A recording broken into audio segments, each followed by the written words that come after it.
Good morning, millennials.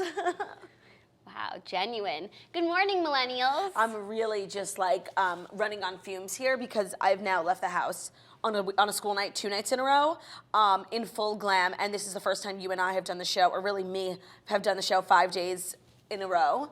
How are you feeling? I'm so tired. My knees hurt. The 2 nights out really make things difficult. In heels. In heels. Like, I just keep waking up the next day just so exhausted. I'm so happy it's Friday. Me I imagine too. all of you are even happier. I love the weekend. No, I love the weekend. I think tomorrow I'm going to sleep until 4 p.m. I think I'm going to sleep till a reasonable hour and spend some real quality time with my son. Because that's what's important to me. Sleeping with him. No. Resting. There's a difference. You're going to take him to the park? No, resting. There's a difference between sleeping and resting, and I think it's important that we discuss the differences. One is like, I don't get to enjoy sleep because I don't know I'm sleeping, but I'm like looking around. I'm like, I got nowhere to be, nobody to talk to. Got my television, my husband, my son. This is life. How is Theo? He's precious. I mean, literally, there was a time where I was really gone for 2 months straight, and I would come home and he didn't know who I was, or he was mad at me. I couldn't tell. And I was really paranoid that he was starting to forget that I was his mom. I think he really started to think that his home was Ben's parents' house because he was spending so much time there, and that made me really sad. So now we're back and we're spending so much time together that he started to sleep in my legs now, not in Ben's, where it's he wouldn't even talk to me 2 weeks ago, just go straight to Ben's crotch. He's so cute. I was actually hoping he was going to be here today. I was supposed to bring him, but the time with the dog walker didn't work out. Damn. I know. Damn. Well, I'll see him later. Yeah. And I'll enjoy in the fruits of his cuteness. Announcement, I am coming to Detroit, Michigan. And by the way, did I show you this? I have to show you maybe on all the things that have happened to me, this might make me feel the coolest. Cooler than a billboard? No. Okay. But just still cool. So I'm going to be in Detroit, Michigan, January 12th, I think. Tickets go live at noon today. Presale is already started, and those fuckers found the link and posted it in the Detroit Toasters, and they almost sold out the VIP meet and greet. So, you better get your tickets. And on the website, this is what the website looks like. Wow. It's the schedule of events at the Royal Oak Music Theater. January 10th, AEG presents Oh What a World Tour with Casey Musgraves. January 12th, AEG presents an evening with Girl with No Job. That's fucking cool. And a great transition into what I'm assuming is our first story. Sort of. Okay, well, maybe not.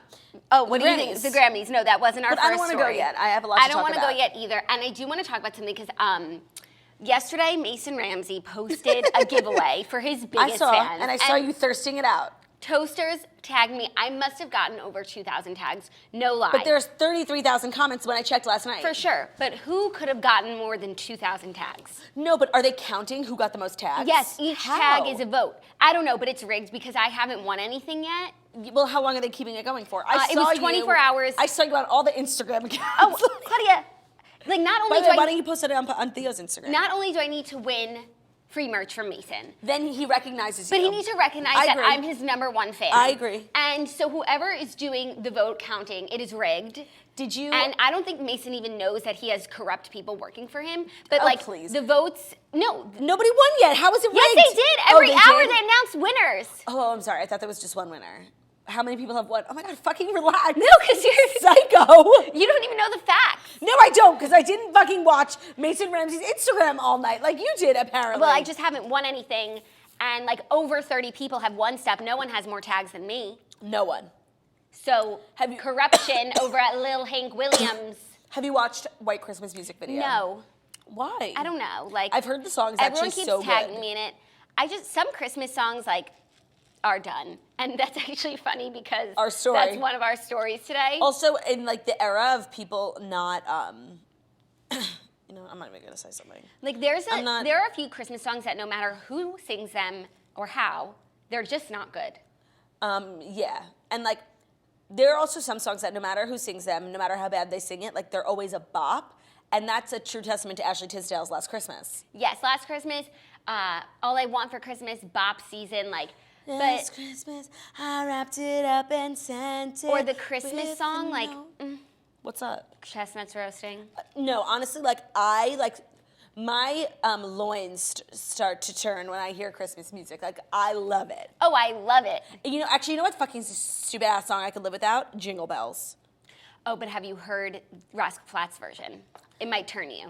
Maybe. I like Candy Cane Lane by Sia. I love Candy Cane Lane by Sia. Do you know that they use it in Hallmark movies?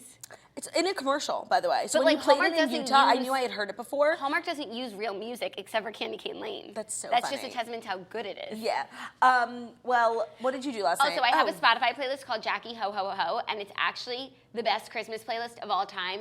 Feel free to take a gander. What did I do last night? I was at Barney's at the Page 6 Style Lounge. Oh, yeah. Oh, my God. We had like a long night. I forgot about that. Yeah, that started so early. We started so early, and it was so cold, but we looked so cute. Jackie and I went to the launch of Page 6 Style at Barney's, and they actually gave out gift cards, and it was like a Russian roulette thing. So it was like, all the gift cards are at least $100, but some of them can go up to $500. So I need to go and see what mine is. Same, but they also could have just said that, but then everyone's is 100, and they just think that they didn't win. Yeah, and that we thought like Barney's was more generous than they were.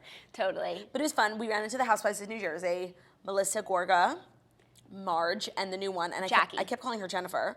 There is a new one, Jennifer, yes, I but know. that was Jackie. She's stunning. Like in person, Chanel earrings, Chanel bangles, Chanel charm bracelet, Chanel dress, Chanel shoes, Chanel bag, everything Chanel. Her face was so gorgeous. She's so gorgeous, and she was so little. Mm-hmm. Like, she wasn't much taller than us, and on the show, she comes off as a tall girl. Yeah, like no, she's not. But she's so small and frail, and that's just really crazy how you can think someone's tall on TV. I hope people think we're tall. Yeah, no, I think they know that we're not. If TPG is any reference to our size, That's he really true. made it, like, put it into perspective how short we were. You know, where Kristen was filming behind the scenes stuff and sending it to us, and like we literally look so short. We were also, Jackie and I did an interview on Page 6 video. I don't even know what it was, and honestly, like, it might be our greatest interview ever. We were being so funny, and like we were like just talking to each other. Honestly, it was in that moment that I really realized like you and I live on our own planet, because we were like making jokes. Like I didn't even finish the joke, and like you knew what it was. Do you know what I mean? Yeah. No, we were being out of control, and the woman behind the camera was laughing, but I don't know if it was because she like felt for No, us. she was laughing, and then she was like to the guy, delete all the footage. It was so funny. They were like, what is on your holiday wish list? And Jackie was like, world peace. And I was like, I didn't remember the exact line from Convention. What is it? From Miss Congeniality. But I was like, and I want harsher punishment for whatever. Oh my God, we were being so funny. And then we made like a Luann reference. They were like, what is something you recently splurged on? And I was like, I bought a Louis Vuitton suitcase. And then we were like, you walked in. You came down just to the stairs in your Herman Munster Munster shoes. Like nobody knew what we were talking about, but we were being so funny. And honestly, we just need to get that video for our reel. They don't need to post it. Or no, like I think we answered straight for at least one or two questions, so just use that footage. The celebrity crush. Celebrity Who'd crush. you say? Jason Momoa. Oh, that's a good one. I said I had two. John John- Mayer and Kate Upton. Who do you want to kiss under the mistletoe was the question. It was? Yeah. Oh, you know, I don't even listen when people talk. No, but like the gist is celebrity crush. No, I'm pretty sure she said the word celebrity crush. No, but it was holiday themed, so it was kiss under the mistletoe. And one of us Maybe has dementia. maybe she said, who's your celebrity crush that you would want to kiss under the mistletoe? Oh, for sure. Like it was. Like, she it was said the word celebrity right, crush. because like if you're just who would you want to kiss under the mistletoe? Like that would be weird if you don't say your own. Oh, spouse. and Kristen's watching on YouTube. Kristen is our bestie who works at Page 6. Hi, Sin. Please get us the footage and Yeah, we burn need all the the footage. photos that were taken of us. Unless we look cute. I thought I was feeling my look to a T. Then I saw a fucking picture of my gut, and I was like, gut city. My gut was telling me it wasn't good. You had a feeling in your gut. Exactly. No, I felt good in my I had a gut feeling. But I just feel like there were so many like orifices that could have been hanging out. Yeah, no, And I just couldn't keep track of all of them. Who else did we see? Dr. Oz was there. He's just like literally an angel, and him and Ben are best friends. And every time I see Dr. Oz, I'm like, I'm Ben's wife. And now I know how Ben feels. You know? Mm-hmm. And Jordan Sparks was there, and I just have to say, she doesn't get enough credit for being the hardworking thirst monster that she is. Because I only run into her at like thirsty events, and she is like the thirstiest one. Yeah. Like in the brightest colored jacket with the camera crew following her. But she's like the biggest fit. Like she goes to small ponds where she can be a big Which fish. is, by the way, that's a really she's interesting... she's not going to the Grammys. It's a tactile, like, strategic move to be a big fish in a small pond. Yeah. As a thirst monster myself, I see the angle and I appreciate it. Right, but then it's like you could be a big fish in a small pond if you went to other extremely, extremely thirsty, dehydrated Right. events.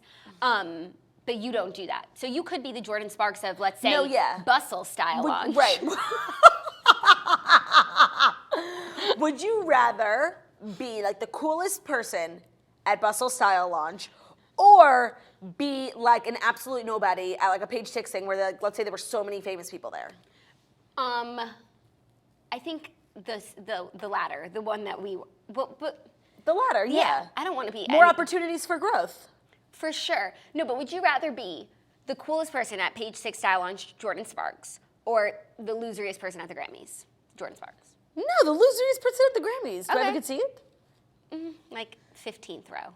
Oh, that's good. Yeah, I would take it. Okay. Also, I went to dinner with my friend Anna last night, and she's getting married too, and like everyone around me is getting married, and it's starting to annoy me. Do you want to get married? No, it's like I had to deal with Are you going to renew your vows? I had to deal with the treachery, and I have to go through it again with you and Olivia and Anna. No one is bothering you with anything. No, it's not the bothersome. It's just like the feeling.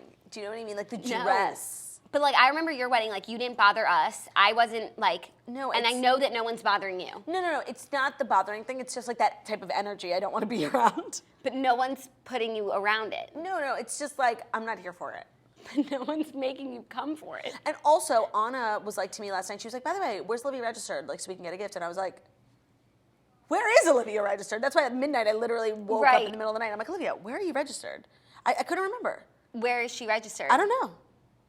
I think she's registered at a bunch of places. She really doesn't bother us with her bridal stuff because I didn't even know where she was registered. That's great. Where are you registered? I'm registered at Bloomingdale's. Did you ever make your wedding website with Zola? Of course I did. You did? Yes. How was your experience? My experience was so positive, and they made it so easy for me to. What I was really worried about is like I didn't want it to be Zola.com/Zachary-Jackie 12C. Right. Dot F. So they really made it really easy for me to just get Zachio.com.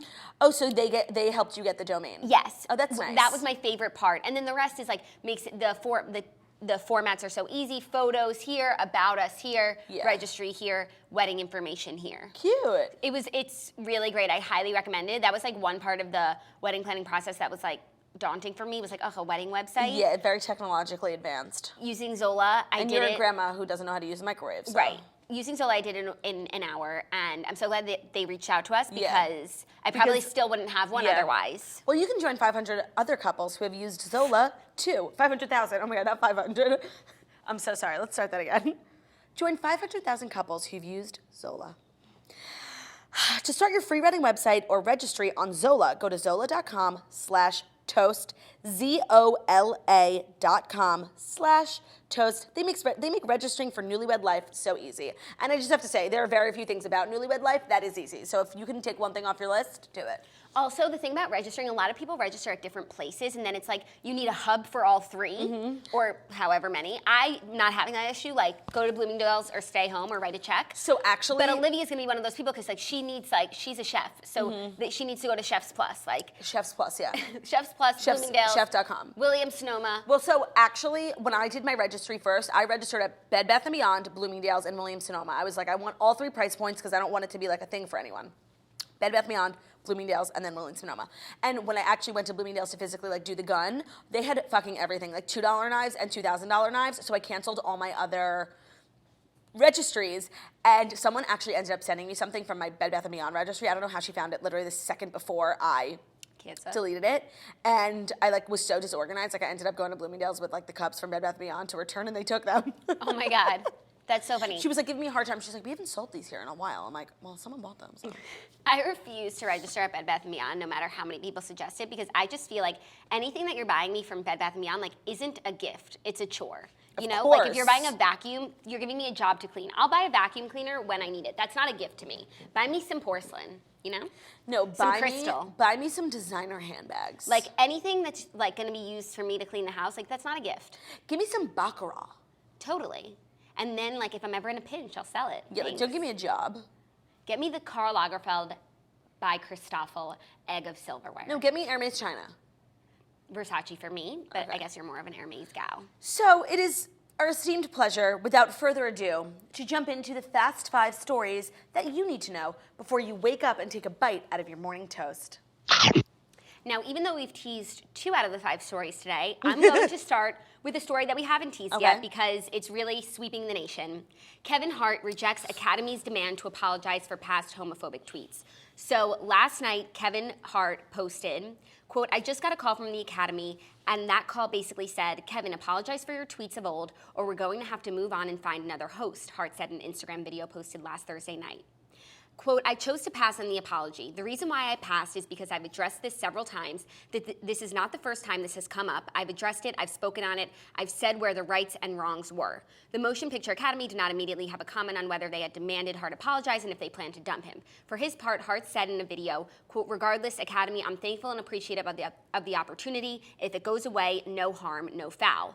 Then later, follow-up, because I just wanted all the steps of the story, Kevin Hart has stepped down as the Oscars host. Kevin Hart said Thursday night that he's stepping down from 2019 Oscars just 2 days after getting the gig in the wake of criticism over a series of homophobic tweets he posted years ago.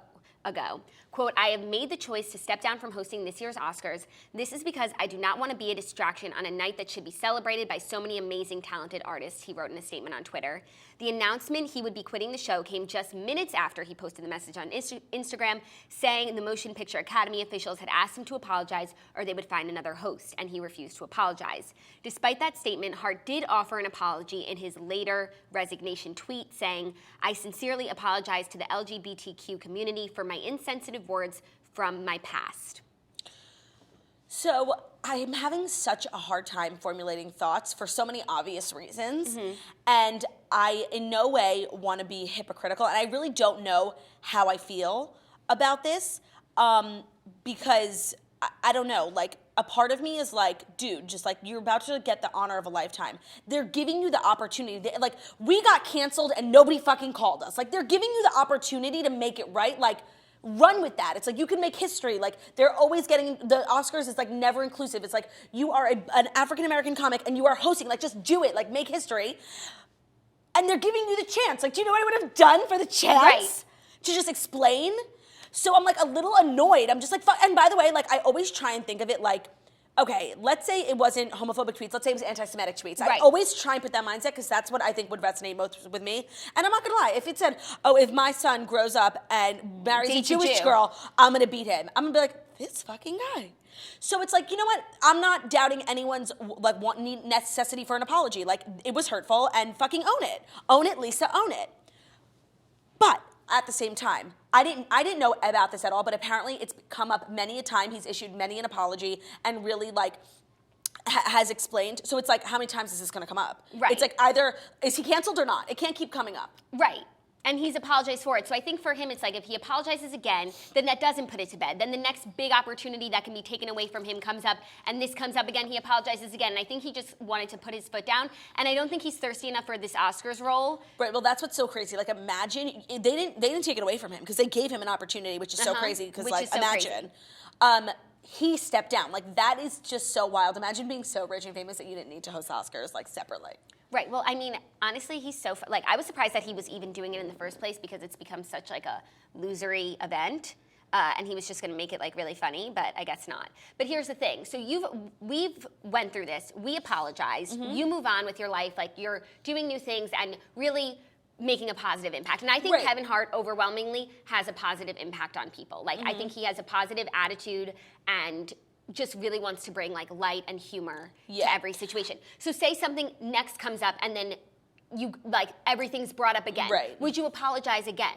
Well, so I'm a people pleaser and like I'm not at the point where I'm rich and famous enough where I can afford to do that. But at the same time, it's like I don't know. I mean, I feel like I might be unique in my own opinions. Like, usually I think I'm right about everything. But I actually think, like, my own personal experience and the personal experience of other, like, someone who's gay or in the LGBTQ community, like, we're all going to have different opinions here because we all have different life experiences.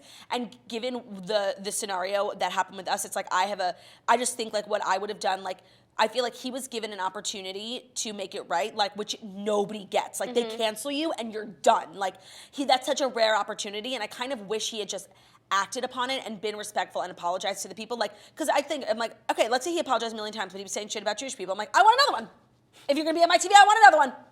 and I'm entitled to that because you said, and the LGBTQ community is entitled to that. So many actors in Hollywood are a part of the LGBT community. So many movies that are not going to be nominated have LGBTQ themes. Like, I'm sorry, I think he could have just done it. I don't know. But also, I'm not into like apology cancel culture too. I don't know. See, I'm all over the place. I don't have a definitive opinion, and I'm not going to certainly fall on my sword and get in trouble for saying something about Kevin Hart. Right. There's a lot of sides. Everyone's entitled to their opinion. I agree with you that he could have just squashed it, but I respect him for not just doing what everyone told him to do. You know, for standing up. Like, he did apologize. How many times is he going to have to apologize? Mm-hmm. And when are we going to move on? Also, the cancel apology culture and this need that people have when someone gets a major opportunity to just ruin it. Mm-hmm. Like, he's been up here for years. Like, and he's worked so hard.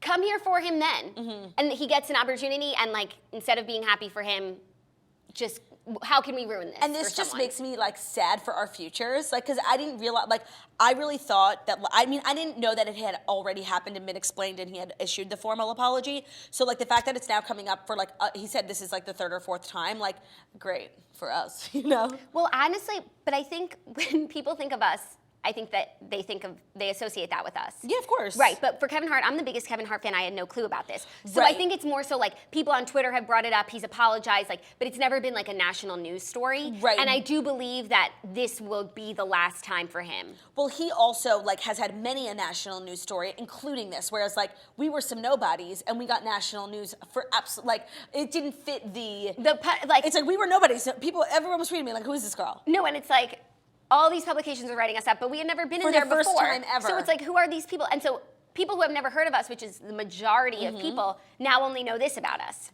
Great. No, but and then it's like no one doesn't not know. Right. Oh, that's true. You know? Right. But I'm saying, as a huge Kevin Hart fan, I didn't even know. So it wasn't that prevalent. So maybe it is, maybe he did need to, like if you're a big Kevin Hart fan and you don't even know, maybe he did need to apologize. Yeah, well, I mean, he eventually did apologize. I appreciate him apologizing to the LGBTQ community. Yeah, it's like I can't demand an apology, and I can't really form an opinion on this because it doesn't affect me. Like, I am not someone who could be hurt by this. I mean, obviously I think it's bad, but I'm not. Right, I'm not directly affected by it. You're not in a position to say whether or not these tweets are offensive. I can't make that decree.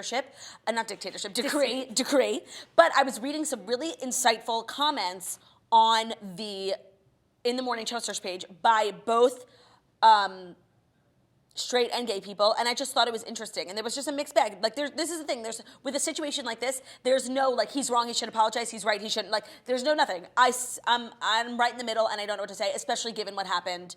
Because like you see the tweets and you're like, oh, that's bad. But if you saw my tweets, you'd be like, oh, that's bad too, and they were bad. You know? And you apologize. Right. And I think that it's really important, in the words of Teddy Mellencamp, to be accountable. But at the same time, we have to really, as a culture, understand, like, I was watching Friday Night Lights, and Matt Saracen, literally in a couple episodes, says the R word, retarded, like 100 times. And sometimes when I watch Friends, the things that they say, I'm like, like, I would die, like, if that happened today. And it's really proof that, like, we live in a totally different world. And there needs to be... Right, and so rules of 2018 shouldn't apply to words of 2008. Because who would have known, like, at the time, those weren't offensive things to say. Right. Necessarily. It depends on what it is. But, like, there were some words that now have more offense behind them. Of course. That meant something, honestly, very different 10 years ago. I 100% agree, and literally Friends is the testament to that. Like the way they talk about Monica's weight or Chandler's dad who's transgender, it's like, what? Like they use tranny, like it's just, we live in a totally different world, and there needs to be some sort of learning curve. And this whole cancel culture, I'm not into. If you want to stop supporting someone, great. But here being like, let's cancel, like I fucking hate that with our pitchforks. Yeah. No, it's crazy. It's terrible. So. And having been at the brunt of it, it's so like, not that I'm trying to make myself the victim, but like it's so hurtful, and like literally it's the scariest thing. Like form your own opinions of people based on your own experiences, and just do that. No, but it's also so interesting, like in situations like this, the people who are coming with the pitchforks were never Kevin Hart fans to begin with. So it's like, right. it doesn't necessarily change his popularity. But Jackie, now most importantly. But just the people who are the loudest. Of course. Just get their voices Jackie, heard. But most importantly, there is a spot opened up now for hosting the right. Oscars. aside from us, and I don't think, given what happened to us, we're the best choice here. And I don't know why I keep saying what happened to us, like what happened. Who should it be? Okay. Maybe a woman? I really do think that they won't be able to top Kevin Hart. And I think it's going to go back to like Andy Samberg level of disappointment, you know? Yeah, safe. Right. And so I had to take back the words that I said the other day, which were that I'm no longer excited to watch the Oscars. Well, actually, we don't know who's coming. We don't know who's coming. I'm sure it'll be a very safe. Do you think they're going to joke about this? Probably. I mean, I don't know, because it's so interesting. It's like usually this stuff is so like the person who's in the wrong is like walking on eggshells. Will just say the thing that will make it right, you know. And he's just being so defiant and like. Yeah. In the fact that he's already apologized. So it's like, even if someone were to make a joke about this, like, he would joke right back. Like, he's not crawling into a hole. Well, that's the other whole element. It's like, we also need to look at this through the lens of, like, he's a comedian, and where you draw the line for comedians, and, like, who are we to, as a society, like, dictate what a comedian can and can't joke about. Do you know what I mean? Right. Even though, like, I don't really think it's a joke saying you're going to beat your son if he's gay, because that sounds like a real thought, but whatever. But... agree, like comedy is, if you guys want to ever laugh again, like there has to be some things that people can say that are going to ruffle some feathers. Well, here's the thing. Now that I'm like actually like I don't think I'm a joke of a comedian anymore. Like I think I'm a comedian. You are. And I texted you. I'm like, can I make a joke about the fire? And you said no. And you were right, but like you teeter on like. My whole shtick is like I talk about what's going on in the world and what's going on in pop culture and Miley Cyrus losing her house. Like, so where do you draw the line? And like, I don't think even if I had said it, would it have been like a big deal? But it's like I just didn't want to be insensitive and I didn't want to hurt people's feelings. But like, when you're on as big of a platform, like Kevin Hart is the biggest comedian in the world and probably in the history of comics. Like just in terms of numbers, like everything you say has to be looked at through that lens of like, well, this is a joke, and 2018 can't do that. No, they can't. So I guess we won't laugh, you guys. Honestly, like, I had a pit about talking about it, and I was going to say, can we not do it as a story, even though it would be, like, so obvious. But it's just, like, I feel like my opinion, like, our opinion of it is I don't know, are we off? Like, I don't know. I don't even know what my opinion is. Right. And I was just afraid to, like, step in shit and be like, well, you did it. And, like, how many fucking tweets of people talking about Kevin Hart did they tag me in? Well, Claudia did this. Like, 100 threads of people who think they're intellects. That's why I got to get off Twitter, man. I know. It's liberating. No, I know. It's like every now and then someone, like, thinks they are, like a scholar and goes on a rant about, like, 2018. And this girl was like tagging me, like making. No, I understood not talking about it, like not wanting to talk about it, because we definitely have a unique experience. Right. But I think that's also why we should talk about it, and we're looking at it from every lens. I still don't know, like, if I were him, be reasonable. What I would have done, what should be done, Well, if it was me, I just don't. I think like, and I was him. Like I was a man. I would not want to pass up the opportunity to make history, and like I don't think he understands how big of an opportunity it is for them to have given him a chance. Like usually when this thing happens and people are quote unquote outraged, like it's done, peace out, right. You're done, go home. Like you don't even get to breathe before you find out that you've been canceled. So to have been given that opportunity, which never happens to anyone, I'm almost like pissed at him for letting that go. And that's all I'll say. Understood. Well, before my tits pop out. Understood. Well, speaking of 2018, story that we were about to talk about, the daughter of man who wrote "Baby It's Cold Outside" blames Bill Cosby for ruining the song because the quote, "say what's in this drink" reminds listeners in the Me Too era of his conviction for drugging and sexually assaulting a woman. So before we go into this, can you please look up the lyrics for me? Yes. Because I've heard this controversy a lot. They sang it on Glee, and I know what the thoughts are, but I've never actually read the lyrics. Oh, I'll read the lyrics too, but I'm just going to read a little bit more of the story. The daughter of the composer behind "Baby It's Cold Outside" has blamed the recent controversy surrounding the Christmas classic's predatory lyrics on actor Bill Cosby. So some radio stations aren't playing this song. This song is like on the verge of cancellation. Yes. And it has been for years, but I guess now it's really coming to the surface. Susan Loser, daughter of the late composer Frank Loser, said Thursday on NBC News that Cosby, who was convicted in April of drugging and sexually assaulting a woman, is, quote, ruining it for everybody. The famous song, written in 1944, takes the form of a duet with a man trying to convince a protesting woman to stay over because, quote, it's cold outside. Okay, I'm going to pull up the lyrics. That's not, the what's in this drink isn't the only lyric that people have issues. That's just alarming, isn't it? alarming. Who'd have ever Oh my God, when I go to Google Baby It's Cold Outside, it says Baby It's Cold Outside ban. Okay. Could be. Okay, I'll keep going. Okay. Too much Splenda. Ooh. Because it's only half a cup and I used a whole Splenda. I really can't stay, baby, it's cold outside. I gotta go away, baby, it's cold outside. This evening has been so very nice. So very nice. I'll hold your hands. Wait, why don't we just duet it? Okay, can I see the song? Okay, do you want to be the predator or the preditee? I'll be the predator just because I have a lower voice like a man. Okay. Let me see. That's true. So you sing what's in parentheses. Oh, great. I get shafted to the bad lines. The same three words. No, you're fine. I really can't stay. Baby, it's cold outside. I gotta go away. Baby, it's cold outside. This evening has been so very nice. Wait, where am I? I'll hold Your hands are just like my ice. mother will start to worry. Beautiful, what's your My father will be pacing the floor. Listen to the fireplace roar. So really, I'd better scurry. Beautiful, please. What fucking song is this? I never heard this shitty version. Maybe just a half a drink more. Baby, it's cold outside.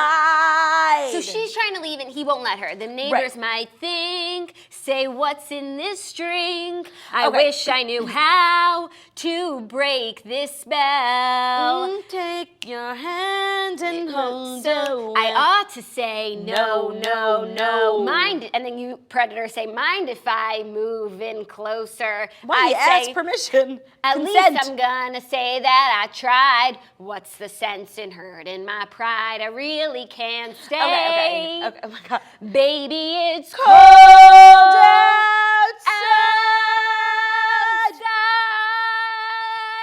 Okay. There's more. Okay, whatever. In my soul. At the end of the day, after all her protesting, he convinces her to stay. And that's a little means no. In my soul, do I think that the man who wrote this song was writing it like, I'm gonna get this girl, lock her up in my house in chains? No. Is the song a little odd? 100%. Are there fucking terrible songs that say terrible things about women that get played on the radio? Yeah. So why doth protest this one particular song? I agree. Like I protest truffle butter, okay? No, I mean, yes, if you look at it through the lens of the predatorial nature of men these days, it's predatorial. Well, but if you just look at it through some cutie, she's playing hard to get, trying to leave, but you can't even like say that phrase anymore, playing hard to get, because it's like if she's saying no, you're playing hard to get. Right. But okay, let's pretend she's playing hard to get, but we've all been there. I don't know. This trying to leave, he's asking her to stay. Okay, I don't know. It could be either, and it's like. I just think, like, if we're gonna get offended by a song, I could give you so many more. Like, that should be more of a priority for us. Yeah. Like, it's weird, 100%. I don't think the intent is, when it was written, to be, like, predatory, because, I don't know, it was just a different time. But, like, if now we're looking at lyrics in an analytical and critical way, and we wanna start demanding respect in songs, I think we could start somewhere a little bit more important. I agree. Also, I don't know if I agree with the daughter that it's Bill Cosby's fault, because this she's crazy. Because this has been like a topic of conversation every holiday season. Okay, word association. When you hear roofie, what do you think? 1, 2, 3. Hangover. Frat party. Okay. The movie, Roofalin. Oh, okay. I think like frat party, like dudes trying to fuck girls, like putting roofies in their drinks when they're like 18-year-old douche lords. Like that's what I think. I don't associate roofieing with Bill Cosby, so the homegirl's wrong. Okay. The daughter. But also, it's not just that one line that's controversial. It's the whole message of she's trying to leave and he won't let her, and she's saying no, and he's interpreting it as yes. And, you know, yes means yes is a very serious movement. And was she being coy, or what did she want to leave? We just need to talk to the girl. That's all. But a man wrote it. Of course. So it's through his lens. So it's the male gaze. It's through the male gaze. Oh my God, that's literally the male gaze. Like, I never understood what the male gaze was in college, and they're always talking about gaze. Now I know what it is. But there's something else I want to talk about this song. Please. That really bothers me about it. That it sucks. Oh, yeah. That's a song. They're fucking singing over each other the whole time. No, it's such an annoying song, regardless of the lyrics. Like, I really don't like anyone's version of it. So for that reason, I wouldn't play it on the radio. I like one version of it, and I'm hoping that the song doesn't get canceled by, like, society, because then they won't be able to play Elf. The movie? When Zooey Deschanel's in yeah. the shower, and he's like, "Baby, it's cold outside." Okay, ready for the next story? Sure. Grammy Awards nominations 2019, the complete list. Wow, okay. I was so excited this morning when I woke up until I wasn't. Record of the year, I Like It, Cardi B, Bad Bunny, J Balvin. The Joke, Brandy Carlisle. Considering I've never heard that song, I don't know its record Homegirl of the Brandy year. Carlisle is nominated for a million things, and I literally have no idea who she is. And I want to say she's country just because her name sounds country. She is. This is America, Childish Gambino, God's Plan, Drake, Shallow, Lady Gaga, Bradley Cooper. All the Stars, Kendrick Lamar and SZA. Rockstar, Post Malone featuring 21 Savage. The Middle, Zed, Maren Morris, Gray. Prediction, the middle, because it really was the record of the year. Second thing I wanted to tell you, wait, just hold on. My No, it's prediction is important. actually I Like It. Wait, will you turn it around? I had something I wanted to say, but I don't The Grammy nominations. Oh, I was reading Rolling Stone this morning about the biggest snubs, and they said most obviously is that Shallow was nominated in this category, but The Greatest Showman wasn't. But Greatest Showman was... No, it wasn't. We're thinking Oscars. No, because the time is different. And Rolling Stone said that, and Greatest Showman is nominated in a bunch of random categories, visual, whatever. So it is eligible for this year's nominations. And This Is Me or The Greatest Show not being put in this category, but Shallow is like really odd, just because in terms of the numbers and Grammys, in the words of Kanye West, they say you gotta sell it to smash the Grammy. You really, a lot of the what goes into the nominations is record sales, and so The Greatest Showman not being a part of it is very odd. I'm pissed. Yeah. Oh my God, I didn't realize that. Now I have to look through everything through the lens of Greatest Showman. Now, obviously, Album of the Year nominees. Album of the Year nominees. Okay, so yeah, you go. Invasion of Privacy, Cardi B. By the Way, I Forgive You, Brandy Carlisle. Scorpion, Drake. H.E.R. by H.E.R. Beer Bongs and Bentleys, Post Malone. Dirty Computer, Janelle Monáe. Golden Hour, Casey Musgraves. Black Panther, the album, music from and inspired by various artists. Okay, so if Black Panther can be nominated for Album of the Year, where the fuck is Greatest Showman? Or even Star is Born. Yeah. So when I read this, my first, I audibly gasped because I can't believe that Reputation wasn't nominated. And I'm going to say something controversial, and you might be shocked by it. But in terms of the numbers, so an interesting statistic is that all these albums combined didn't sell as many records as Taylor Swift's Reputation. Wow. She sold over 1 million, and them combined didn't even sell 1 million. So just for numbers alone, she deserved to be nominated, but I don't think she deserved to win because I think in order to be a real stan of someone, that means being honest. And as much as I've struggled with this concept, I don't think Reputation is her best work, and I don't think it's indicative of her true talent. I think the songs are good. I think the way they were produced is really she got too techie and she got too obsessed with the theme of the snake and the Reputation. And she really wanted to just get back at Kanye and Kim. So as a fan, I'm sad that she wasn't nominated. She deserved to be nominated just for the sheer fact of she sold over 1 million albums, which nobody has done. In the past 10 years, I read a statistic, 6 albums have sold over 1 million copies in their first week, and Taylor Swift was 4 of them. She deserves to be nominated and recognized just for that number. But I don't think it was the Album of the Year song-wise. I really have a feeling that Casey Musgraves is going to win. And I think, she deserves to win. I don't know all these albums, so I can't say. Same. But she's the only album I've listened to backwards and forwards, and it's incredible work of art. It's an incredible work of art. The Grammys respects Casey Musgraves. She won a Grammy off of her first album. More so than the CMAs even. Yes, and I think it's so hard to win off your first album. She won Country Album of the Year for... Same trailer, different park. And she won New Artist of the Year. Yeah. They respect her. And this album is so beautiful. I think she's going to win. And it's even less country than the other. It's less of a sell for the indie, Grammy hipsters. She's almost in the same category as when Beck won. Do you know what I mean? Just alternative, unclear. So does that mean Kanye's going to come through? Well, I don't think he's going to go. By the way, do you think Taylor's going to go? Well, is she nominated for any of the... Pop vocal. She's in the same category as Sweetener and Camila Cabello. Oh, but it's not going to be announced on TV. Pop vocal album? Yeah. That seems kind of specific. No, but it's Shawn Mendes, Ariana Grande, Camila Cabello, Taylor Swift. But that's not pop album.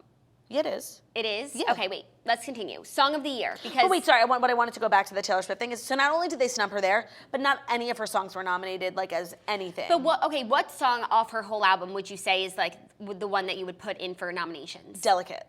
Really? Yeah, it broke all the numbers. It was number 1 on pop radio for so long, and everyone said it was bad, and then it literally became number 1 in the world.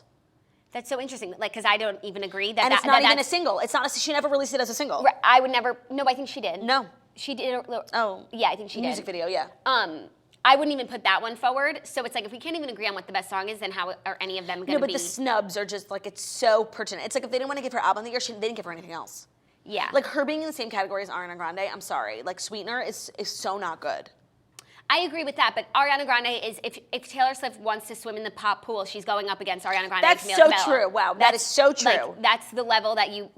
I know this is mean, but like I hope by the way, this is the only thing Taylor Swift cares about. Like she cares about the Grammy. She said in her 1989 World Tour, like all of 1989 was inspired by random access memories. Like her not winning Album of the Year for Red, all she fucking cares about is Album of the Year. All she cares about is the Grammys. She's devastated. I know it. Nothing affects her.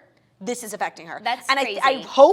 I hope that this just like leans her back into her pop country for TS7. I hope. She needs to hang out with Casey Musgraves, who wrote the most inspirational caption when she won the CMA Awards, which is that she really doesn't do this for the awards, like, or the accolades. at all. She's so happy to be able to be making music and making art. It's 11/11. Make a wish. Network show, network show, network show, network show, network show, network show, network show, network show, and that the pictures from last night are relatively cute. She's so happy to be able to be doing the thing that she loves and like living off of it, that's enough for her. But getting this sort of what's the word? Recognition really is so nice. And Taylor Swift needs to have that approach too. Like it shouldn't be all recognition. No, this is what feeds me. By the way, I don't actually know that is a true statistic, but like it's definitely the vibe that I get. Like she cares about the Grammys. You saw she sent all the Grammy like voters VIP like things. Yeah. Oh my God, that's so sad. I know. Song of the year, and this is different than record of the year because I feel like we should all be able to agree on what the song of the year is. And now we've spoken about this before, and let's make our decision. All the Stars, Kendrick Lamar and SZA, Boot Up, Ella Mai, God's Plan, Drake, In My Blood, Shawn Mendes, The Joke, Brandi Carlile. I gotta listen to this song. Mm-hmm. The Middle, Zed, Maren Morrison Gray, Shallow, Lady Gaga and Bradley Cooper, This Is America, Childish Gambino. So funny, Song of the Year, Shallow, has been out for a month. The year, really? Song of the Year is The Middle. Record of the Year. I can't believe I Like It isn't nominated for Song of the Year because I would have said I Like It, Cardi B. Is Bodak Yellow last year? Yeah. Okay. But I think I Like It is really the song of the year because I think it got it equal to more play as The Middle, but it also is like it's bilingual and it really is like an anthem. And The Middle and it has a lot of musical elements to it, whereas The Middle is just like straight up dance pop. Yeah. No, but Song of the Year was The Middle. Like it played on every radio, every restaurant I've ever been into. Like, well, considering I think actually God's Plan might win. It's the most streamed song it was the number one song of the year. Yeah. And the video was so great. Yeah. Good nominations. Best New Artist, Chloe X Halle, Luke Combs, Greta Van Fleet, Her, Dua Lipa, Margot Price, BB Rexa, Gorgeous Smith. Have you heard of Chloe X Halle? No. Okay, so I think they're sisters. They're so gorgeous, and they opened up for Beyonce. Okay, I feel like I'm speaking actually like I don't know anything about them, but there's blinds about them, about Beyonce, and you have to read them. Oh, cool. Yeah. Obviously, Luke Combs has my vote. BB Rexa, I love, and Dua Lipa, I love. I actually feel like they cancel each other out, though, in this category, because how can one win over the other? They're both super talented and had great years and great songs. I think if it was between the two of them, Dua Lipa takes the cake, even though Meant to Be was like the song of the year, like 1, 2, 3. Pick up the phone. You know, he was only calling because he's drunk and alone. She had a great year. This was a great year for Dua Lipa, but I really like, the Grammys respects country and treats it as equals. Like Chris Stapleton won New Artist of the Year, 2 years ago? I think Luke Combs has a real chance, especially, oh my God, those Spotify statistics that have been coming out, I found wildly interesting because Maren Morris had 650 million, which is so crazy because The Middle was the song of the year. Luke Combs, who didn't have like one song that went, actually he did, When It Rains It Pours, 500 mil. Crazy. But also, Maren didn't have an album this year, so that 650 is really all The Middle. That's crazy. Yeah, and people like us who can't stop listening to her first album. Yeah.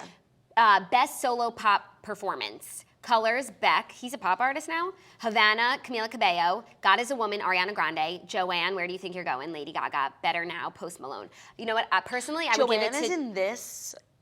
She must have done a live rendition that's up for... Okay. Yeah, I think she did. That's up for pop performance, because a lot, like Havana's live. Yeah. If I were the Grammy voter, I would give it to Lady Gaga, but I do think that Post Malone is going to get it.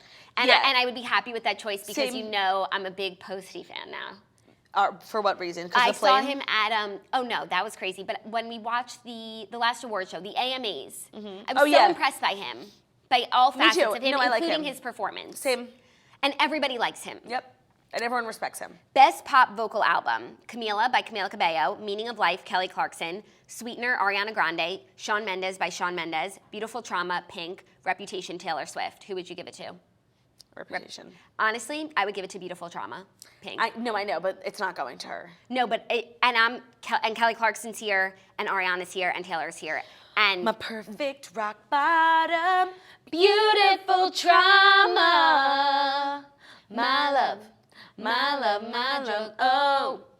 Okay, Yeah. Can we move along? I have to poop Oh, so bad. sorry. Like, I'm gonna die. Okay, actually, you know what? Those are the most interesting tests. Let's actually go Best Country Album, Unapologetically, Kelsey Ballerini, Port St. Joe, Brothers Osborne, Girl Going Nowhere, Ashley McBride, Golden Hour, Casey Musgraves, From a Room, Volume 2, Chris Stapleton. Golden Hour or Chris Stapleton. But considering Casey's the only one nominated for Best Album, Doesn't that automatically mean that she's the best country album? like that would have to make? Because if Chris Stapleton was a better country album, he would be nominated for That's Best so Album. true. Makes you think. Okay, next story. Following two stories are Bachelor-related stories, so everyone can sort of turn their brains off, except for this first one. Bachelor Nation's Peter Kraus and Bibiana are casually dating. I went to text Bibiana this morning, and then I realized I don't have her phone number. I wanted to get the scoop. I'm working on it. Well, she's listening now, so I mean, it was send a the text. story broke in the toasters, and so much news has been breaking in the toasters, and like no one's giving the group credit. It's so annoying. Well, this is actually so funny how it got broken because Bleacher Report posted a random video from a sports game. Whiteside got benched for the entire fourth quarter, so we decided to leave early. Just like another tweet, a day in the life of Bleacher Report. They And didn't on know. the video is Bibiana and Peter sitting together at this sporting event. Honestly, I don't know. I mean, we have to talk to Bibiana and get the full scoop. But I truly, do you need to go like right now? Yeah. Okay, This so hasn't happened to me in a long time, but like I'm literally about to poop in my pants. And maybe I'll read the rest of the Grammy nominations while you're gone. You go. But Are you gonna come back? yeah, I'll try. Okay. Finally, we're alone. Now I can talk about Claudia. Just kidding. She's a wonderful co-host, sister, friend, and mother to Theo. Not as good of an Aunt Sneeches as I am, but how can you be? Wow, a one-woman show. Pressure's on.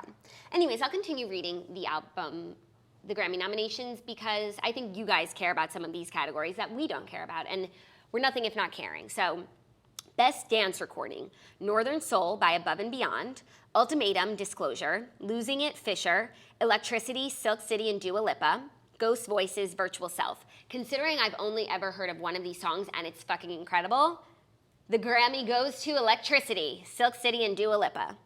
Wow, it's nice not having any dissenting opinions. Best Rock Song, Black Smoke Rising, Jacob Thomas Kiska, Greta Van Fleet, Jumpsuit, 21 Pilots, Mantra, Bring Me the Horizon, Massduction, St. Vincent, Rats, Ghost. Never heard of any of these, so the best rock song for me is gonna go to Panic at the Disco, whatever their latest song was. Best Urban Contemporary Album, Everything Is Love, The Carters, The Kids Are All Right, Chloe and Halle, Chris, Dave and the Drumheads, Chris, Dave and the Drumheads, War and Leisure, Miguel, Ventriloquism, Michelle, name I can't pronounce. I'm gonna go with the Carters, Everything Is Love, because they're the only artists I've heard of here. Oh no, I know Miguel, but I don't know his album. Best Rap Album, Invasion of Privacy, Cardi B, Swimming, Mac Miller, rest in peace, Victory Lap, Nipsey Hussle, Daytona, Pusha T, Astroworld, Travis Scott. The Grammy goes to Astroworld so that Kylie will arrive at the Grammys, hopefully with Stormy in tow. Or Cardi B, of course, so we get a fire acceptance speech, but I'd rather see Kylie there. Cardi will win for something else. Probably I Like It. Best Jazz Vocal Album. My Mood Is You, Freddie Cole. The Questions, Kurt Elling. The Subject Tonight Is Love. Kate McGarry, If You Really Want. Raw Midden, The Window. Cecil McLaurin. Oh wow, Salvon. Cecil. Best Gospel Album. Oh, Tori Kelly's nominated for Best Gospel Album. Bet you didn't know that. Gospel? Oh, I have one for you. I ran. That was really quick. I'm I not know. gonna I was lie. just like I was. It was so falling panicked. out. Yes. I'm good, you guys. I'm good. crying. I'm good. Best Comedy Album. I want your comics. Okay, and by the way, Jim Gaffigan posted the funniest Instagram. Annihilation, Patton Oswalt. Equanimity and The Bird Revelation, Dave Chappelle. These sound like bestsellers on the New York Times Textbooks. list. Noble Ape, Jim Gaffigan. Stand Up for Drummers, Fred Armisen. Tambourine, Chris Rock. So Jim Gaffigan posted, like, he's like, really, it's actually an honor to be nominated. Congrats to Fred Armisen and Patton Oswalt, and congratulations to the inevitable winners, Dave Chappelle or Chris Rock. I don't know, I haven't seen any of these. I kind of hope Jim Gaffigan wins because he's like the hardest working man in comedy and like doesn't get half the like recognition. Recognition. It's funny because Recognition. I needed that word before and you gave it to me. Why is it such a hard word? No, but it's like, it's not recognition, it's recognition. Yeah. Yeah. I just want to find the nominations for best soundtrack or whatever. Movie related. Ooh, best contemporary Christian music performance song. I'm actually really up on Francesca Battistelli, she nominated? She's not nominated for jack shit, but You Say by Lauren Daigle is nominated, and it's the most beautiful song. You're the only Jewish person I know who like actively like watches the Christian charts. Then you know what, Jews, like you gotta get on it. Honestly, the songs are so beautiful. But they're talking about the same Bible and like the same God, yes. so like it's technically Jewish. Every once in a while they drop in a Jesus, and you know, it's okay. It's fine, he was a Jew. So every once in a while it's like a little murky, but for the most part it's just so enjoyable. Where is best soundtrack? If it's not Greatest Showman, we it need was to nominated protest. for visual, live, some shit, like nothing I had ever heard of. Best score for visual media, no. Okay, whatever. Visual. We can move on back visual to media. Best compilation soundtrack for visual media. I guess that's what they call best soundtrack. Call Me by Your Name, various artists. Deadpool 2, various artists. Greatest Showman, various artists. Lady Bird and Stranger Things. Okay, you guys. If it's not Greatest Showman, there's not even competition here because Star is Born isn't even nominated. Right. Actually, I think the reason why only Shallow is nominated, it's that the movie's not nominated Because it was released before. and they probably released it first so that it could be nominated for a Grammy. That's but then very next year they interesting. won't have to compete against Greatest Showman and they can have all of my full support. Yeah, unless something else comes out. I'm of the Like deep Lion King? end, watch as I dive in. I'll never meet the ground. Ah, ah, ah, ah,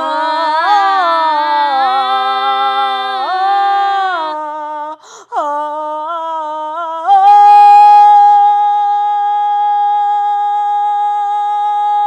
I'm of the deep end, watch as I dive in. I'll never. You were doing really good. I know, and I was doing it all in one breath. I was dying. No, I know, but it was really good. Oh, by the way, happy birthday to OG Toaster, Alana Paris. Happy birthday. So, Greatest Showman, which was also so crazy, Spotify Wrapped came out, and every single one of my top 5 songs is from Greatest Showman, yet my album that I listen to most is Golden Hour. Isn't that Golden interesting? Hour. I realized I don't listen to that much music, because like Margot's like 40 million minutes, whatever. I had like 6. I had 19,000.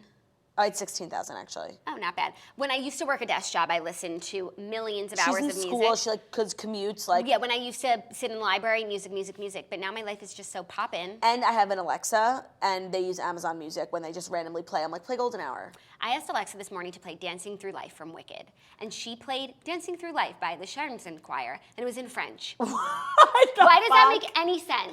Oh my God, why did you want to listen to Dancing? Because I started like trying. Dancing Through Life. Life. It's hard to find music that you want to listen to early in the morning. I'm- So halfway through my makeup, I decided on The Wizard and I. This morning I listened to my Spotify playlist. The fact that they put together all your favorite songs It's the greatest is playlist of all time. ever. Oh, what Spotify needs to do, and this was a thought I had on another show, but I couldn't remember it, and then I lost it. Spotify needs to partner up with Time Hop and let you know every day on, like, last year on this day, this is the song you listened to most. I'm sorry, say I that just again. gave you a $1 billion idea. I wasn't listening. I have to turn off the comments. I was reading everyone's like thoughts. Say it one more time. Everyone thinks this is an amazing episode. It is, Spotify by the way. needs to partner up with Time Hop and tell you every year on this day the song that you listen to most. That would be interesting information.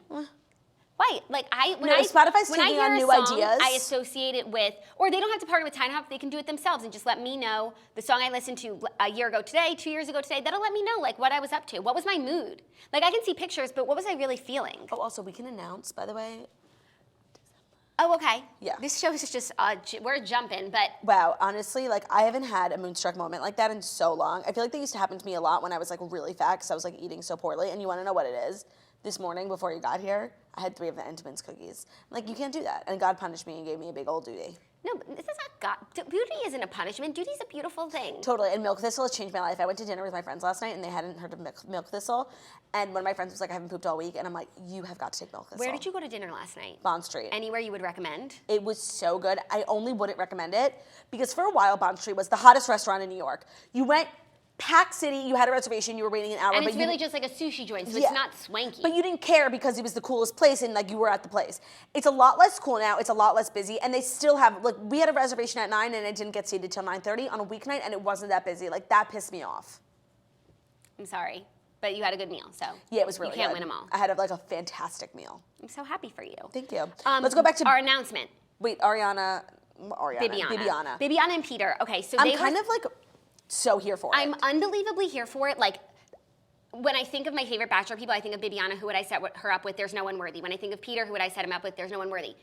The two of them are and worthy. have we not said this? I think when Did we she ask was Peter? here, we asked her, and she said they're friends. So this is my only trepidation is I don't want to get my hopes up that they're dating when like maybe this was a first date or even just a hang to test the waters. Maybe this was their first time meeting in person. And then all They've the been press like DMing. deters him. Right, or it didn't even go well, or it's nothing yet, and you just can't count your chickens before they hatch. So, Bibs, Peter, if you're watching, I'm so here for this. You have our blessing 1,000 times support. over. Whatever you need from us in order to make it work, whether it's tickets to this show or us to not talk about it in order to give you guys a real chance. Whatever it is, we're here for you. Yeah, no, seriously, like, make babies. They're both so beautiful, and they're both so normal. Like, they're not fazed by the show, and they were, like, fan favorites, and they have this whole new life, but they're really committed to, like, staying in their hometowns. Like, the only thing I don't think it would work out because Bibiana never wants to leave Miami, and Peter never wants to leave Wisconsin. Yes. They'll have to meet in the middle in Oklahoma. I don't know where anything is.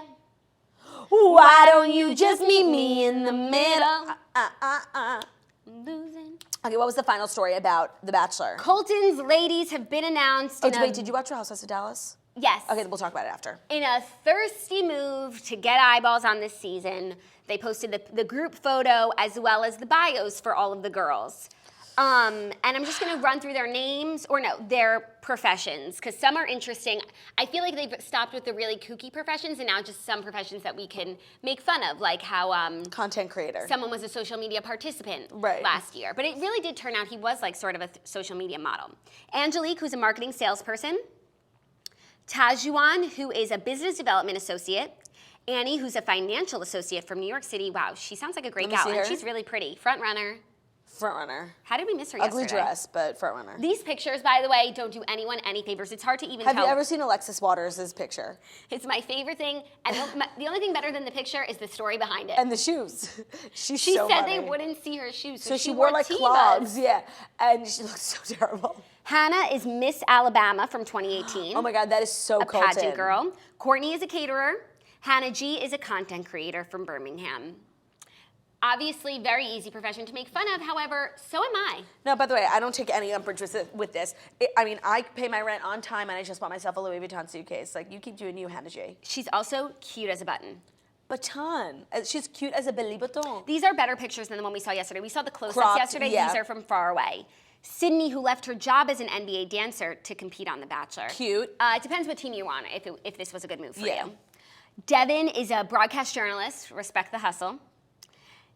Tashia is a phlebotomist. Wow. What's that? She's phlebotomizing. She enjoys the phlebotomy. The art of phlebotomy. Yeah, phlebotomy. Cassie is a 23-year-old speech pathologist. Thank you for your work. And thank you for just like having a real job. Right, and I used to go to speech pathology class, and it obviously. What did they teach you? Sally sells seashells by the seashore, dead ass. Because you used to do what, Thally? Yeah, but also because my front teeth hadn't grown in yet, so of course I'm gonna have a lisp. But I guess they wanted to just make sure Nip that it when in they, the bud so that when they came in, I didn't get into the pattern. Even though I am very pro lisp. It's kind of sexy depending on who you are. I totally agree. So like, I guess if I had a lisp now, I couldn't do this show because it might annoy too many people. No, we would lose all of our viewers. People are very acute, like, and aware of people's voices. We know. So for the job that I want and the job that I have, I'm glad I went. So thank you, Cassie, for the work that you do. We have a sales account manager. We have a realtor. We have an interior designer. We have Jane, whose real name is Adrian, and she's a social worker. Okay, my name's Corinne. Jennifer. Whatever. We have Alex, who is a dog rescuer. A noble profession. I love her. We have an IT risk consultant. Ooh, gorgeous too, from Dallas. Here for you.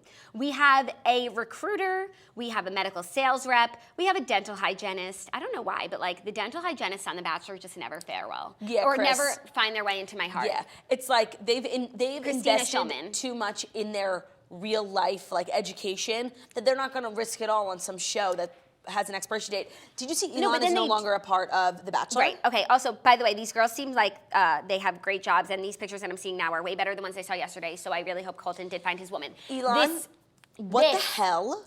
Elon Gale, who was like famous for being a Bachelor producer, the most famous of Crazy the Bachelor hair guy. producers, also just like so funny and great on Twitter and Instagram, is no longer a Bachelor producer. He knows a lot, and we've got to talk to him. I'm so shook. I never thought I would see that. I never thought that like that would ever happen. I mean, maybe he's moving on up, you know, maybe he didn't always want to be a reality TV producer. Definitely not. But this has become like his whole career. And Yeah. he has so many side gigs. Like he wrote a book and he had, like I feel like that was just his world. Yeah, well, it's so crazy. And did you see that they released a new poster for Colton, and it's 40-year-old mirror virgin. image of the 40-year-old virgin. He's wearing the same shirt. It's the same. It's like a mockery of the fact that he's a virgin. And I just want to say, like, the season hasn't even started, and there's already 2 like digs at the fact that he's a virgin, and like I'm just so not here for it. I feel like The Bachelor is contributing to like this disgusting culture that we live in that like hates virgins. Like, what's wrong with being a virgin? I'm just like, I'm angry, and I'm like a little annoyed that Colton's going along with it. Like, he posed for that stupid photo shoot. Here's the problem with The Bachelor, and then I want to say something about Colton, so remind me. The problem with The Bachelor is that on the one hand, they set unrealistic expectations about relationships and sex as it pertains to relationships, and that like sex is like this taboo thing, and unless you make it to the fantasy suite, you shouldn't be having sex with your boyfriend. Then on the other hand, someone's a virgin, and they are like made fun of for that. So on the one hand, you shouldn't have sex, but you can't be a virgin. So you're in you can only be like one type of person who has sex on the 8th date, you know? Yeah. And it's like, there's no room for humanity. Right, no, it's so stupid, it's so unrealistic, and they're really just showing, like, they're disgusting. Like, no, better he should, like, have STDs and give it to all the girls because he fucks so many girls. Like, leave him alone. It's so mean, and it's like, I'm not here for it, and I don't support that narrative whatsoever. Also, controversial statement, I love Colton. Me too. He lost me a little bit with that stupid elf dancing video, but I'm still on board. Until I see the season, I've said it once, I'll say it again. I slayed you once, don't make me slay you again.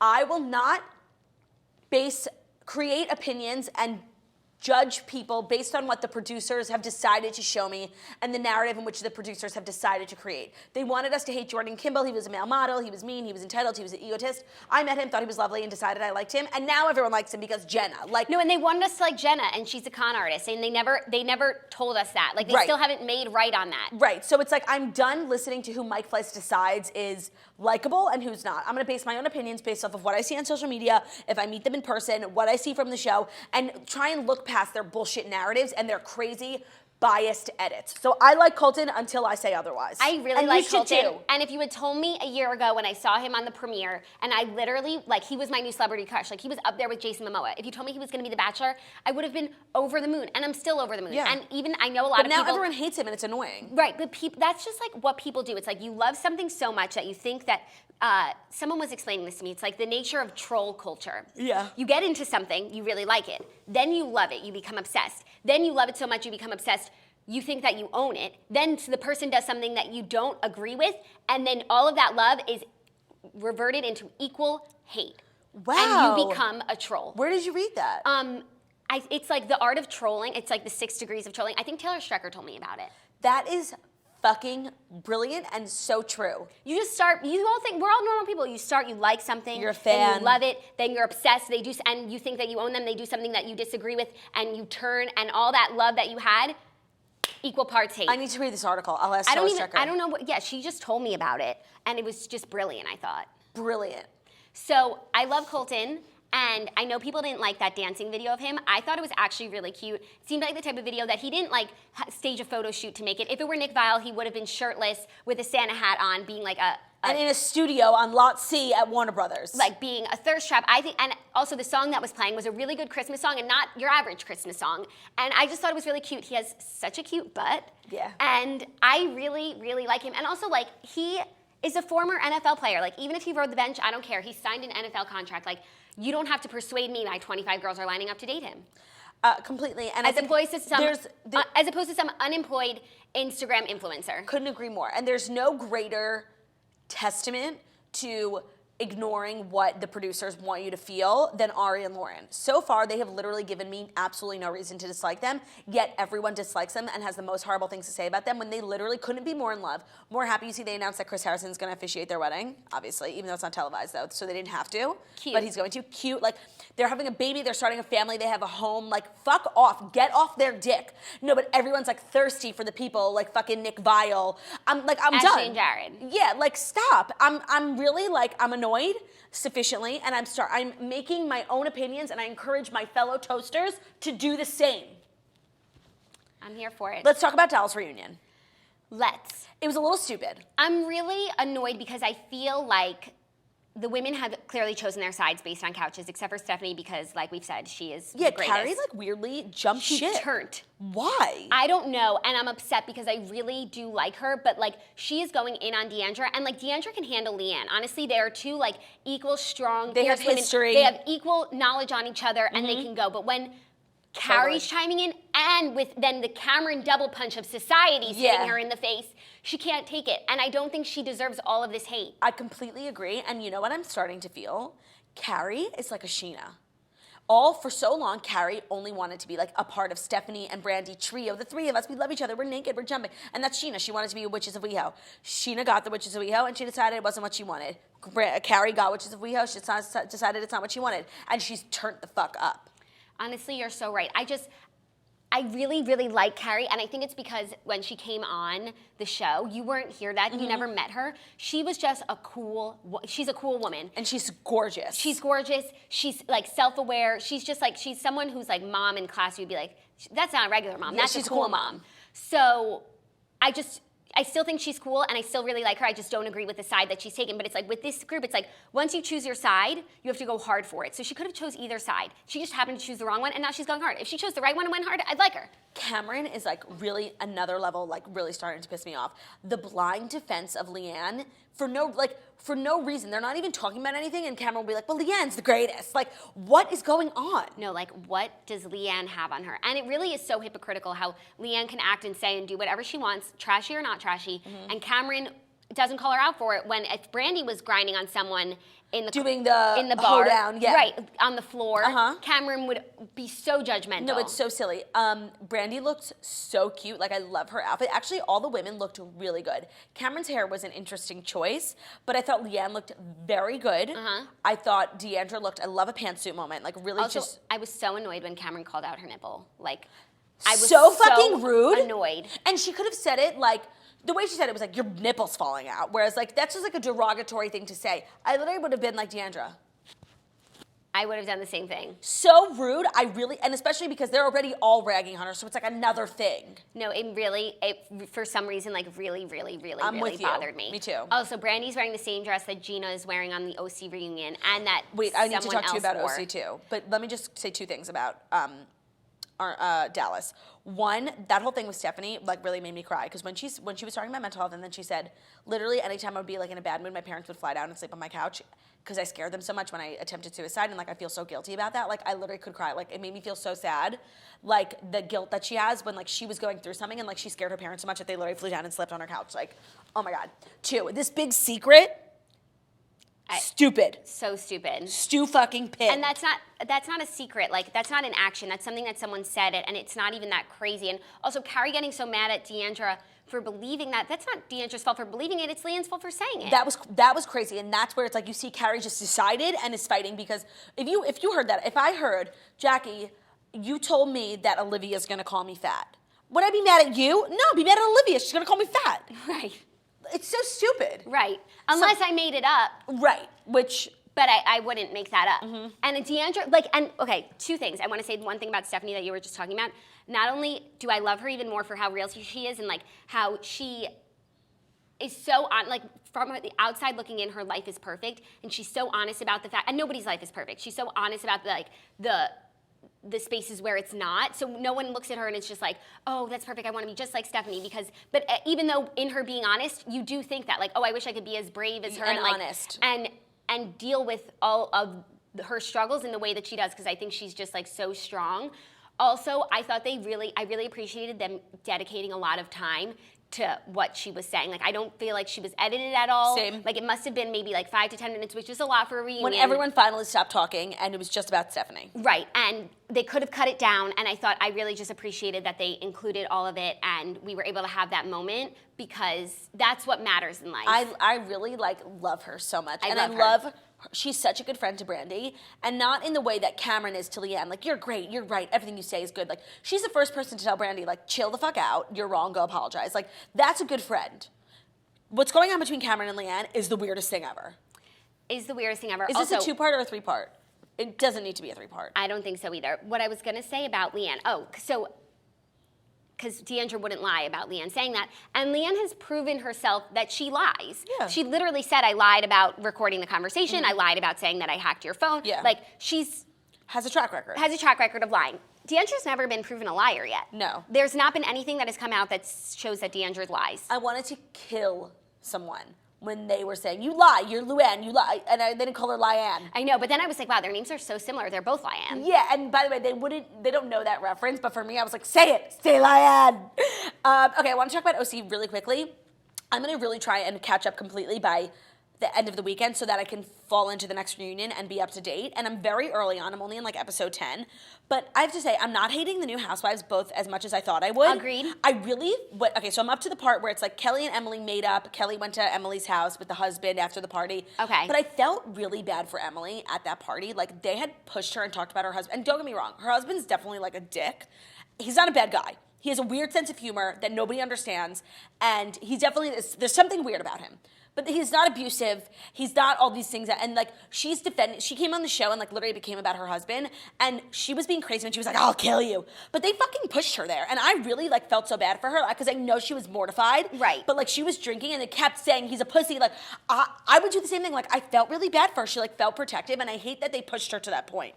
Agreed. And also, he's yet to do anything like a lot of these women were married to some terrible men.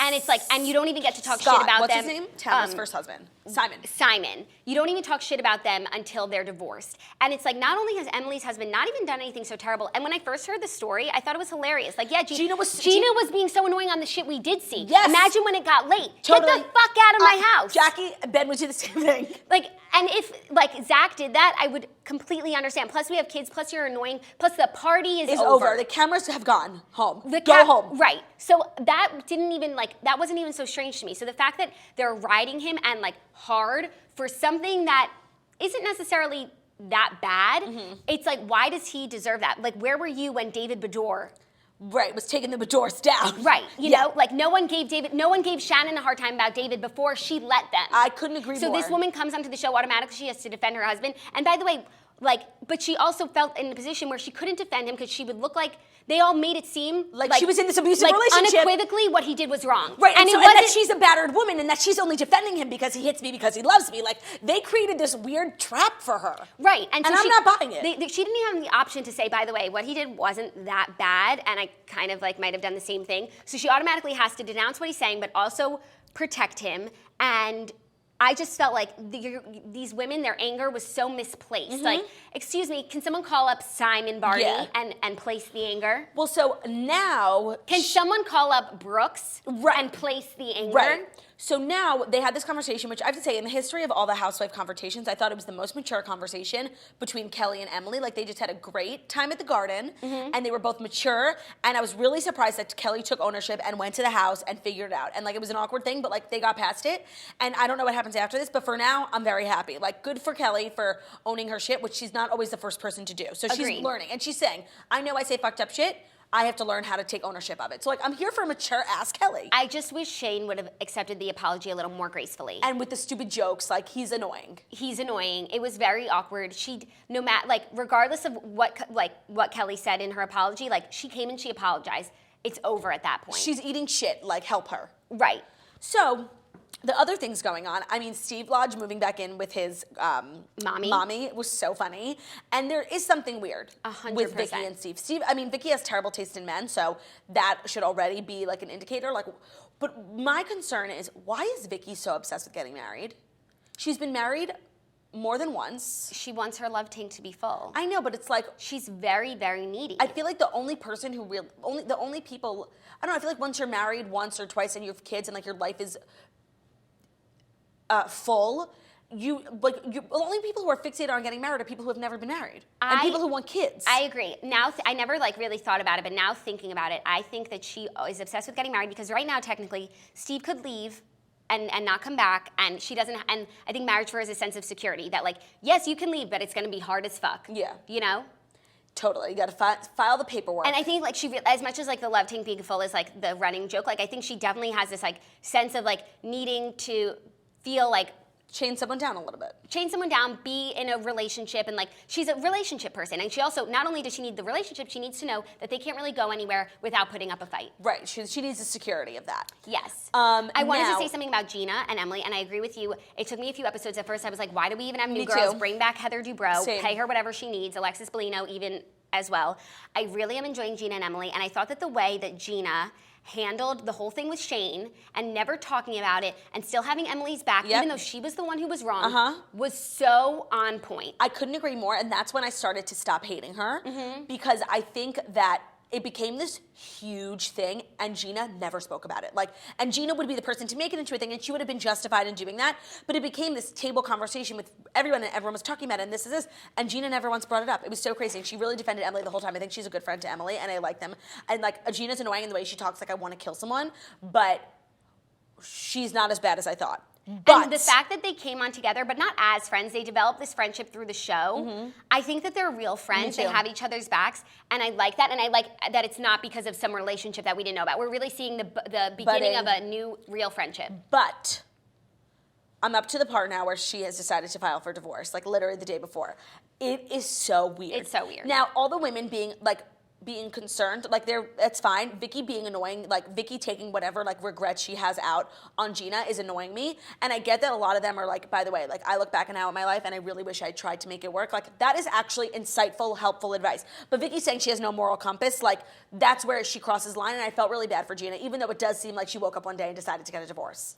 Yeah, no, she had made her mind up before she came on the show. She definitely came on the show to get divorced, which I was mad at it at first.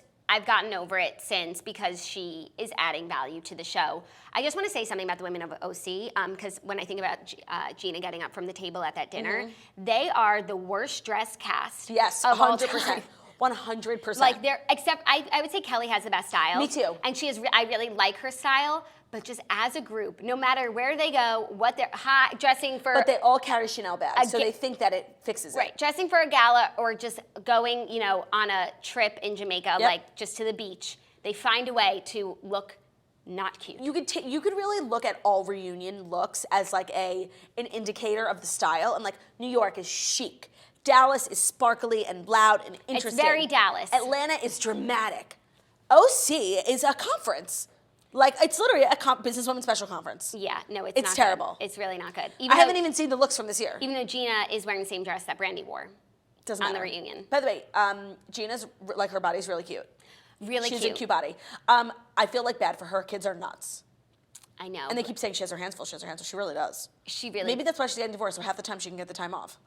Maybe. It's, by the way, and I don't know what everyone's seeing, cancel OC. I'm having a good time so far. I'm liking it. Shannon is getting out of control, and I see the future for Shannon. I love Kelly, but I think the friendship, it might be a little toxic. Tamara is such a good friend to Shannon, and it's Shannon has jumped ship onto the Kelly train, and when she didn't call with the heart surgery, I was that's unforgivable. Unforgivable. Even if you apologize, and Tamara moved on. Tamara is such You'll a good... see. Oh, she doesn't. Yeah. Tamara is such a good friend. At this stage on today, I don't think they speak. I see that coming. And it needs to happen because Shannon needs to learn, because not only, yes, friends are supposed to be there for you during hard times. Anyone can be a friend when things are easy. And so I understand why Shannon feels this is part of the friendship. I'm going through hard times. You need to be there for me. But it's also the other way around. If Tamara wasn't going through anything, That's fine. You don't need to be there for her. But Tamara, honestly, is going through something that's life or death. Like, what you're going through is actually can be argued is less serious. Of course. And this is going to be really insensitive, but, like, you're not the only person to have gotten a divorce. And it's like every conversation commands how Shannon's feeling and what Shannon went through. And it's like, please, these women, everyone has their own shit in this world. You're not the only person who goes through pain. And so to act like you are going through the worst and you are having the hardest time out of anyone, it's like so selfish. And I could not be friends with someone like that. Agreed. And I've been a Shannon apologist for a very long time, especially last season because she was acting out, and I was like, oh, this is the effects of a bad marriage. She's getting divorced. You know, everyone gets a pass, but her pass has expired. It does not apply to this season when she literally got the deal of a lifetime with QVC. She's getting child support from her husband. I love her house. I fucking love her house. She has amazing kids, and all she sees is what she doesn't have, and that she's gained 30 pounds, and like, that's not the end of the world. And by the way, those 30 pounds are what gave her this new career. So I just want to say, be grateful for the 30 pounds. The pass has expired. Now you're on QVC. Like, you could become Lisa Rinna if you play your cards right. She's getting $22,000 a month. Right, and I want to know how her QVC stuff is doing. Does anything even do badly on QVC? No, because the eyeballs alone are enough to sell it out. We've crazy. We've got to get this show on QVC. No, but like, what would we sell? Merch? No, we'll do the show. They need some entertainment on that shit. That's true. I'm sure the women get tired. Sit down. Have a glass of champagne on the morning toast. And I'm sure the shoppers get tired. They're like, hey, I keep shopping. Yeah, give my credit card a break. Okay, so we have 3 things to announce. 1, in about 9 minutes, my tickets to my Detroit, Michigan show are going to go live, so head over to the link in my Instagram and also put it on the website. 2, I added a second show in Miami, December 19th, so girlwithnojob.com, you know what to do. You got to invite Bibiana and tell her to bring Peter. You know what to do with that big fat butt. Rachel Lindsay's coming, and I will invite Bibiana. Good call. But then if Rachel's there, Peter's there. Oh my God. Never mind. No, I'll invite them to different shows because Rachel and Brian are coming. Okay. And then third, this is really exciting. And this is really exciting. So December 18th, Jackie and I are doing a Morning Toast live show in New York. So basically the last day of the toast before we go on holiday break is December 18th in the morning. That night, Jackie and I are doing a show at Caroline's. Tickets are going to go on sale sometime today or tomorrow. We will let you know, of course. Pre-sale for Patreon. Pre-sale for Patreon. It's a New York show, so New York tri-state area. This is your moment. And it's just going to be like holiday. I'm going to wear like a very holiday look. We have to go shopping again. I'm going to wear a holiday look. I wore such a holiday look last night. Maybe you had the choker. Oh, yeah, with the same thing. Yeah. Oh, cute. Okay. Yeah. So it's really fun. We're working on a lot of stuff for you guys. We love you. This was a great episode. I'm sorry about the poop thing, but like we really picked it back up. No, people are really enjoying this episode. Okay, good. Thank you guys for being here. 1, Detroit goes on sale in 8 minutes. 2, second show in Miami. Bienvenidos. A Miami. And 3, tickets to our show, live show, very rare, the rare occasion. December 18th, tickets will go on sale today or tomorrow. We will let you know pre-sale for Patreon. If you want a ticket, I suggest becoming a Patreon member because it feels like it's going to sell out. Yeah, Caroline's. It's a Morning Toast holiday extravaganza, I'd say. It's the extravaganza. Love you guys. And tickets to Camp Toast are available at the link in bio. Password CAPS, Can't Enchant. They are selling like hotcakes, so make sure to get yours. Have an amazing weekend. It's been a wonderful week with you guys.